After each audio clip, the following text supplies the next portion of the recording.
आपके सदर को पूछो, बोलो वक्फ बोर्ड का किराया कहां जा रहा, वक्फ बोर्ड के प्रॉपर्टियों का पैसा कहां जा रहा, पूछो बोलो सदर को। ये लड़ाई हमारी यही है और कोई लड़ाई नहीं है। मैं टिकट की लड़ाई नहीं लड़ रहा हूं, मैं आजाद उम्मीदवार लड़के भी जीतता हूं, मेरे को इतना यकीन होगा। और अस्सलाम वालेकुम रहमतुल्लाहि व बरकातुहू। मैं आपका भाई मोहम्मद सिराज खान। आप लोग जानते हैं मैं 15 साल 20 साल कांग्रेस में लगाया, मेरे साथ नाइंसाफ़ी हुई, टिकट नहीं दिया गया, मुझे अफसोस है। और मेरे भाई अल्लाह उनको अच्छा रखो, वो लोग मेरी हंसी भी उड़ा रहे, अच्छी चीज़ है अल्हम्दुलिल्लाह, लेकिन वो लोग मेरे ईमान को नहीं जानते। अल्लाह ताला एक दरवाज़ा बंद करा तो 70 दरवाजे खुले। आज मुझे इस बात की खुशी हुई कि रेवंत रेड्डी आरएसएस वाला अगर मेरे को टिकट नहीं दिया तो मुसलमानों के दिलों में कितनी हमदर्दी है मेरे खातिर, अल्लाह ने मेरी इज़्ज़त कितनी बढ़ा दी मुझे मालूम है। आप लोग जानते हैं कि मैं सिर्फ कांग्रेस के साथ इसलिए जॉइंट होके था और हूँ अभी भी कि राहुल गांधी के विचार जो उन्होंने सबको लेके चलने के विचार बताए थे, तो इसलिए अब मैं एक सवाल करना चाह रहा हूँ। जो मेरे ख़िलाफ़ चलते हैं, जो मेरे ख़िलाफ़ मान रहे हैं, मुखालिफिन मजलिस जो लिखते हैं, मैं उनसे एक सवाल कर रहा हूँ, तुम्हारे सदर को बोलो बजरंग दल आरएसएस को बैन करके बताओ, बोलो उन लोगों से, शर्त रखो, बोलो अगर वाकई मुसलमानों की हमदर्दी, वाकई मुसलमानों के लीडर है तो तुम।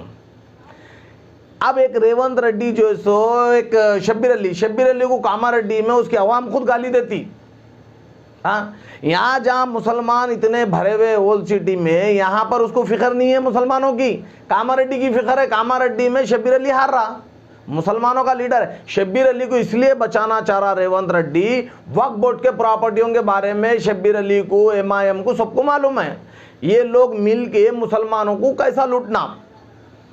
और रही बात मेरी, मैं लड़ाई अपनी नहीं लड़ा, जो मेरे खिलाफ है वो मेरे भाई है, मैं उनके खिलाफ नहीं बोलूँगा, ना मैं उनको गाली दूंगा, मेरे भाई है वो लोग भी। लेकिन अल्लाह ताला का इतना बड़ा रहम व करम है, मेरी इतनी इज्जत बढ़ा दिया अल्लाह, लोग मुझे फ़ोना करके दुआएं दे रहे और मैं हाथ उठा के उनके हक़ में भी दुआ कर रहा हूँ। जो मेरे भाई मेरे को फ़ोना करके मेरे से मिले, फ़ोना करके बोले कि भाई सिराज भाई तुम आज़ाद उम्मीदवार लड़ो, हम तुम्हारे साथ है, हम पैसा लगाते तक भी बोल दिए। मेरे भाई मेरे को खुशी है और अल्लाह के दरबार में तुम लोगों के लिए दुआ भी करूँगा। और मेरे भाई आप सोचो, ये लड़ाई कौम की लड़ाई लड़ा मैं, मेरी अपनी लड़ाई नहीं लड़ा मेरे भाई। मैं ये एमआईएम वालों को बोलना चाह रहा हूँ जो हंसी उड़ा रहे और जो इनके सदर बोले आ जाओ मैं इज्जत के साथ रख दो। अरे मेरे भाई तुम इज्जत के साथ नको रखो हमारे को, मेरे को नको दो इज्जत, इज्जत देने वाला रब्बुल इज्जत है, रब्बुल आलमीन है। लेकिन तुम अपनी कौम के हक में लड़ाई की बात बता के बताओ। कौम के लिए कौम का सौदा कर देते तुम, अगर बीजेपी आ गई तो बीजेपी के साथ, टीआरएस आ गई तो टीआरएस के साथ, कांग्रेस आ गई तो कांग्रेस के साथ। अब रेवंत रेड्डी के साथ तुम्हारा अलायंस है, अगर अलायंस है तो रेवंत रेड्डी को खुले आम चैलेंज करके प्रेस मीट करके बोलो बजरंग दल को बैन करके बताओ, बोलो आरएसएस को बैन करके बताओ, बोलो इन। और मेरे पास अभी मैं फोटो भी बाजू लगाता हूं, आप देखो रेवंत रेड्डी बीजेपी के साथ कितना मिला हुआ है। सिर्फ टीआरएस को टारगेट कर रहा, बीजेपी को नहीं। आप गौर करो, सिर्फ टीआरएस को टारगेट कर रहा रेवंत रेड्डी, बीजेपी को नहीं, क्योंकि ये आरएसएस की पॉलिसी है।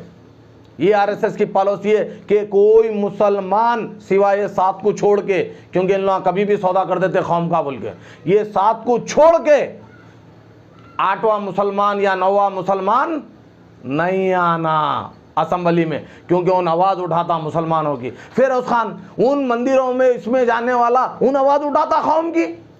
हाँ, शब्बीर अली मंदिरों में जाने वाला उन उठाता कौम की। क्या तुम्हें ऐसा लीडर चाहिए जो कौम की उन लोगों को जाके आवाज़ ना उठाए? अरे अपनी कौम के लिए मर जाए वैसा लीडर चाहिए, अपनी कौम के वक्फ बोर्ड के प्रॉपर्टी को बचाने वाला ऐसा लीडर चाहिए, कौम के लिए लड़ने वाला लीडर चाहिए। आज हमारा साथी एक, हम मुसलमानों ने, हम एक के लिए टिकट नहीं पूछे थे, हम पूरे 14 मुसलमानों के लिए टिकट पूछे थे, तो हमारे एक साथी को सस्पेंड किया गया।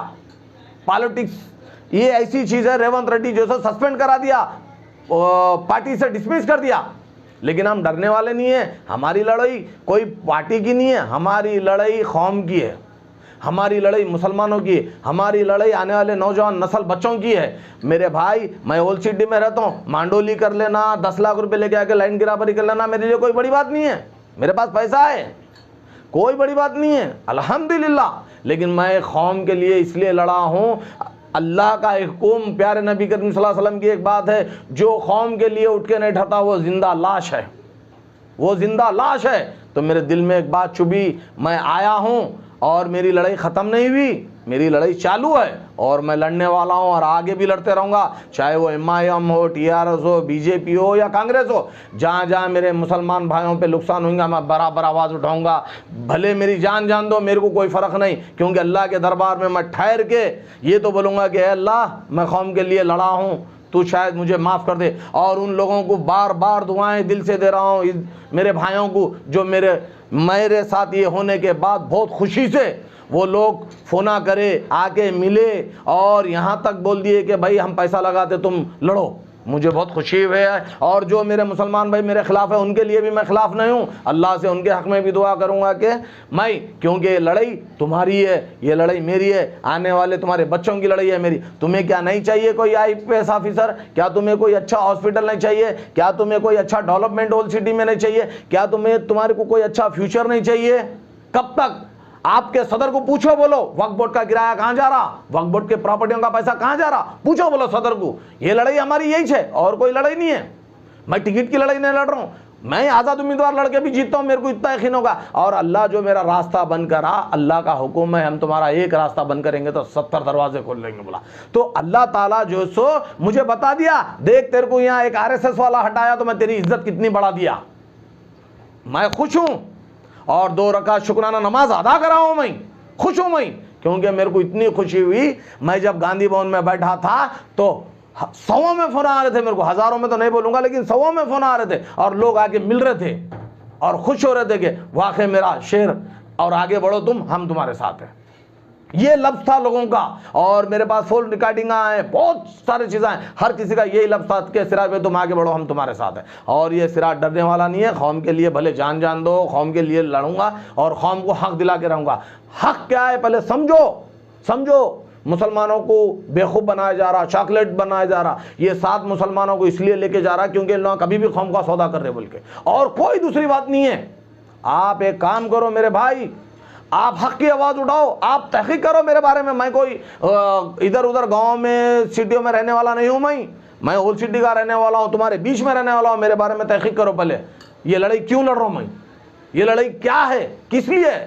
मेरी कौम की लड़ाई है, मेरे दर्द की लड़ाई, मेरे खुद के बच्चों की लड़ाई है, आपके बच्चों की लड़ाई है, मेरी जवान बहनों की लड़ाई है, मेरे जो बूढ़े लोग हैं उनकी लड़ाई है। सिर्फ हमारे को वजीफे में इसमें मुतवल्ला करके रख डाले, उसमें हमारे को गिच कर डाले, ये नहीं। ये लोगों का इरादा है कि कोई मुसलमान सियासत में नहीं आए और कोई मुसलमान जो है सो आगे ना बढ़े और हक ना ले। इंशाल्लाह ये सिराज निकल चुका, आगे भी बढ़ेगा। हो सकता आने वाले को कोई पार्टी भी बनेंगी और मुसलमान मेरे भाई जमा होंगे, हो सकता आने आने को हम हुकूमत भी लेंगे। ये 5 साल में तख्ता तो चेंज करूंगा अगर मुसलमानों के खिलाफ अगर कोई भी काम करके बताया। और ये RSS वाला रेवंत रेड्डी, इससे सवाल करो बोलो सदर को, दोबारा बोल रहा हूँ मैं, सवाल करो बोलो बजरंग दल को और RSS को बैन कर सकता क्या? इसमें हिम्मत है क्या? नहीं है। समझे भाई। अस्सलाम वालेकुम रहमतुल्लाहि व बरकातहू।